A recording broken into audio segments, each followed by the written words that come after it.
Teresa and Richard, thank you for having a little chat with me. You contacted me many months before you ever put your house on the market, and you talked with me.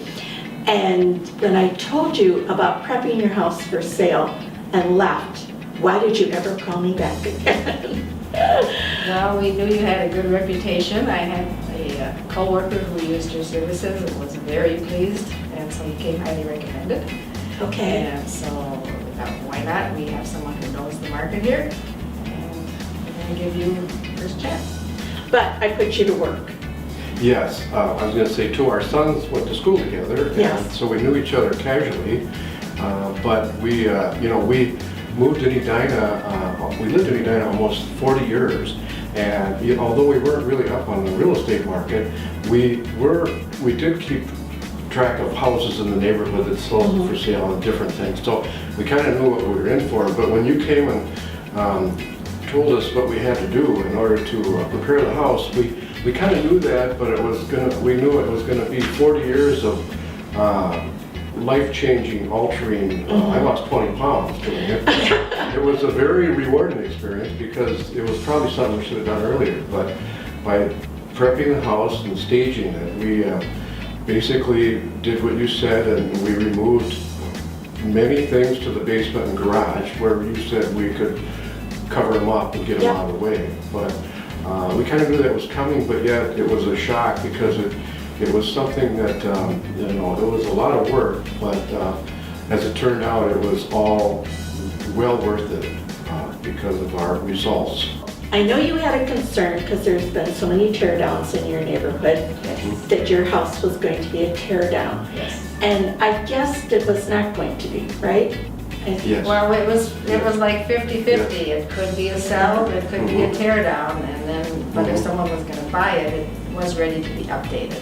So we knew someone, if they were to buy it, they would be putting renovations into it. So that's another reason why I believe we did not put money into the house at that point, instead of just decluttering or cleaning up. Some of the tear downs in our neighborhood, and there was quite a few over the last 5 years, just in our immediate neighborhood, and they were demolished, and some were moved out and sold and disappeared.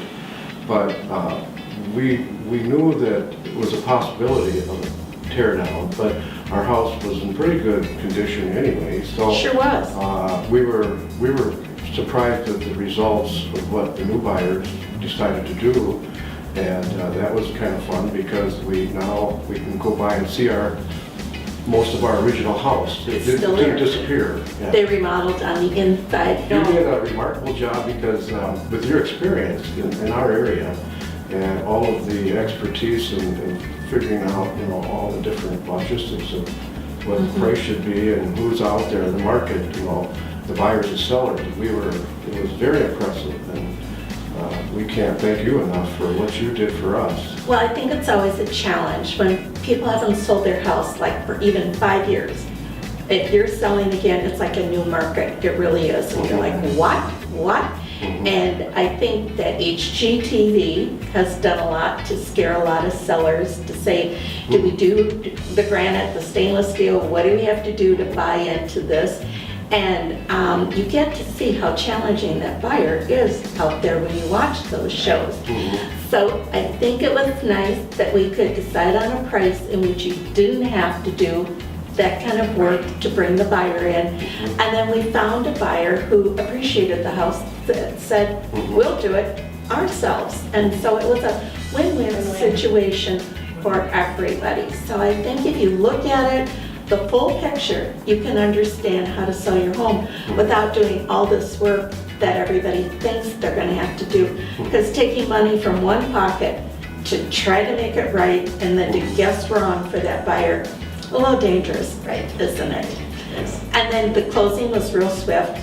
No surprises at the closing. It was just show me the money kind of thing. Right. And then you moved into your retirement home. Yes. You guys enjoy living out in the burbs, Yes, or we do. you're really in the boonies Yes, now. yes. And if you're ever out that way, you gotta come see us. I'm going to. If you're ever out that way, let us know, give us a heads up, so. You always have a box of chocolate in the refrigerator. We always have just in chocolate. Yes, case. we have a chocolate factory